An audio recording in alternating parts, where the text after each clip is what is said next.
नमस्कार मित्रांनो, स्वागत आहे तुमचं आमच्या एज्युकेशनल न्यूज या यूट्यूब चॅनेलवर। तर मित्रांनो, या व्हिडिओमध्ये आज आपण पीएम मोदी ईपीएस पेन्शन योजनेवर म्हणाले, आम्ही न मागता पेन्शनची रक्कम वाढवली, पण याबद्दल आपण सविस्तर माहिती पाहूयात। त्याचबरोबर हा व्हिडिओ शेवटपर्यंत नक्की पहा व व्हिडिओ आवडल्यास लाईक आणि शेअर नक्की करा व अशाच प्रकारच्या नवनवीन व्हिडिओसाठी आमच्या चॅनेलला सबस्क्राइब करायला विसरू नका।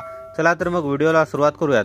तर यामध्ये पंतप्रधान मोदींनी 2014 मध्ये ईपीएस 95 पेन्शनधारकांची किमान पेन्शन वाढवून 1000 रुपये केली, पण ती अपुरी आहे। सध्याच्या रकमेत जगणे मुश्किल झाल्याने निवृत्ती वेतनवाढीची रास्त मागणी पेन्शनधारक करत आहेत। सरकारने पेन्शन वाढ करून पेन्शनधारकांना आर्थिक सुरक्षा आणि सन्मानाचे जीवन प्रदान करावे। 10 फेब्रुवारी 2021 रोजी लोकसभेत राष्ट्रपतींच्या अभिभाषणावरील चर्चेदरम्यान पंतप्रधान नरेंद्र मोदी यांनी ईपीएस 95 पेन्शनधारकांसाठी किमान पेन्शन 1000 रुपये करण्याचा उल्लेख केला आहे। ते म्हणाले, 2014 पूर्वी कुणाला 7 रुपये ईपीएस पेन्शन मिळत होते, कुणाला 25 रुपये, कुणाला 50 रुपये, कुणाला 250 रुपये मिळत होते।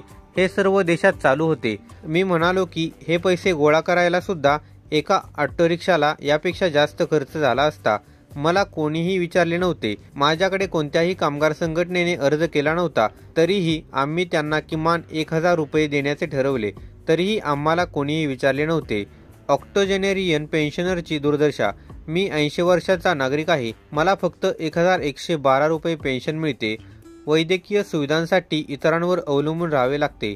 सेलमध्ये 40 वर्षे काम केल्यानंतर माझी परिस्थिती बिकट झाली आहे। सरकारने पेन्शन वाढवली पाहिजे, पेन्शनधारकांना त्यांचे हक्क मिळाले पाहिजेत। आम्ही कोणाचे उपकार किंवा कोणाला भीक मागत नाही, ही गोष्ट कोणाला का समजत नाही। आम्ही आमचे हक्क मागत आहोत। 22 वर्षे आमचे पैसे सरकारने कापले आणि ते परत देण्यास टाळाटाळ करत आहे। सर्वोच्च न्यायालयानेही या प्रकरणी आमच्या बाजूने निकाल दिला आहे, तरीही केंद्रातील मोदी सरकार ठप्प बसले आहे। शेवटी सरकारला काय हवे आहे? कोणतेही कुटुंब 2000 रुपये, 2500 रुपये किंवा 3000 रुपये प्रति महिना जगू शकते का? गेल्या 10 वर्षांची निराशा। या सरकारने गेल्या 10 वर्षांपासून पेन्शनधारकांच्या दुरवस्थेचा विचार केला नाही किंवा काही केले नाही। आमच्या मते हे सरकार भविष्यातही योग्य हेतूने काही करणार नाही। निवृत्ती वेतनधारक 2000 रुपयांच्या आत महिनाभर कसे जगू शकेल असा प्रश्न कोणालाही पडेल। एवढी छोटी गोष्ट आजपर्यंत सरकारला समजू शकलेली नाही। 30 ते 35 वर्षांच्या सेवेनंतर पेन्शनधारक आणि निमशासकीय कर्मचाऱ्यांना केवळ 2000 रुपये पेन्शन मिळते। किती लाजिरवाणी आणि वेदनादायक परिस्थिती आहे। ईपीएफओकडे ठेव जारी करणे। ईपीएस 1995 अंतर्गत ईपीएफओकडे जमा केलेल्या सेवानिवृत्त कर्मचाऱ्यांच्या शेअरची रक्कम त्यांना परत केली जावी। या रकमेवरील बँकेचे व्याज सध्या मिळत असलेल्या पेन्शनपेक्षा जास्त असेल। पेन्शन वाढ मृगजळ बनली आहे। सरकार किंवा मान्य न्यायालयही याच्या बाजूने नाही। वयाच्या 60 पर्यंत सरकारी नोकरी करणाऱ्यांना पेन्शन का मिळावी? कारण त्यांना त्यांच्या सेवा कालावधीत पगार आणि इतर सर्व फायदे मिळत राहिले। हे पेन्शन अशा लोकांसाठी आहे जे केवळ सेवेसाठी येतात, फक्त 5 वर्षे सेवा करण्यासाठी येतात, आणि जर त्यांना पुन्हा 5 वर्षे संधी मिळाली तर त्यांना अतिरिक्त पेन्शन स्वतंत्रपणे द्यावी लागेल। त्यामुळे त्या सेवा पुरवठादारांनी पैशांची बचत करणे अत्यंत आवश्यक आहे, कारण सेवकांनाच राग आला तर देशातील नागरिकांची सेवा कोण करणार? त्यामुळे कर्मचाऱ्यांच्या नावावर ईपीएफओकडे जमा केलेली अल्प रक्कम मिळवून जुन्या कर्मचाऱ्यांना न्याय द्या। सरकारी पेन्शन आणि ईपीएस पेन्शन यातील भेदभाव। माननीय पंतप्रधान, तुम्ही सर्वजण सरकारी पेन्शनकडे चांगले लक्ष देत आहात, परंतु ईपीएसच्या पेन्शन वाढीबद्दल कधीही माहिती देत नाही। सरकारी कर्मचाऱ्यांप्रमाणेच या वृद्धांनीही आयुष्यभर देशाची सेवा केली, तरीही ईपीएफओच्या या योजनेत त्यांना सावत्र आईची वागणूक का?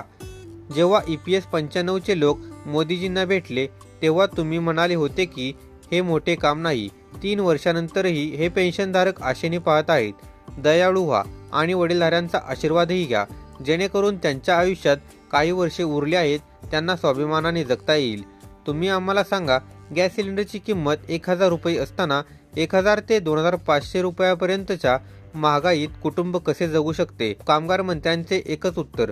प्रत्येक वेळी कामगार मंत्री एकच उत्तर देतात की महागाई नाही आणि ही स्व अर्थसहाय्य योजना आहे। मग पेन्शन फंडात भरपूर पैसे असताना ईपीएफओची स्थिती कधी ठीक होईल?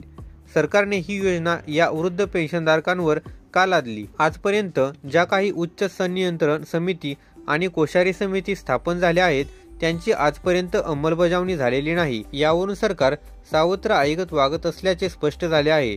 तुम्ही तुमच्या कर्मचाऱ्यांना समान पेन्शन आणि डीए देत असाल तर त्यांना का नाही? सरकारने पेन्शन लवकर वाढवावी। पंतप्रधान, तुम्ही 2014 मध्ये किमान पेन्शन 1000 रुपये वाढवून निश्चितपणे एक पाऊल उचलले होते, परंतु ते अपुरे आहे। पेन्शनधारकांची सद्यस्थिती लक्षात घेता त्यांच्या पेन्शनमध्ये योग्य वाढ करण्यात यावी, जेणेकरून त्यांना वृद्धापकाळात सन्मानाने जीवन जगता येईल। हा त्यांचा हक्क आहे, भीक मागणे नाही। सरकारने या पेन्शनधारकांचे म्हणणे ऐकून घेऊन त्यांच्या पेन्शनमध्ये तातडीने सुधारणा करावी। तर मित्रांनो, हीच माहिती या व्हिडिओच्या माध्यमातून द्यायची होती। अशाच प्रकारच्या नवनवीन व्हिडिओसाठी लगेचच आमच्या चॅनेलला सबस्क्राईब करून या व्हिडिओला लाईक आणि शेअर करा। चला तर मग भेटूयात पुढील व्हिडिओमध्ये। धन्यवाद। जय हिंद, जय महाराष्ट्र।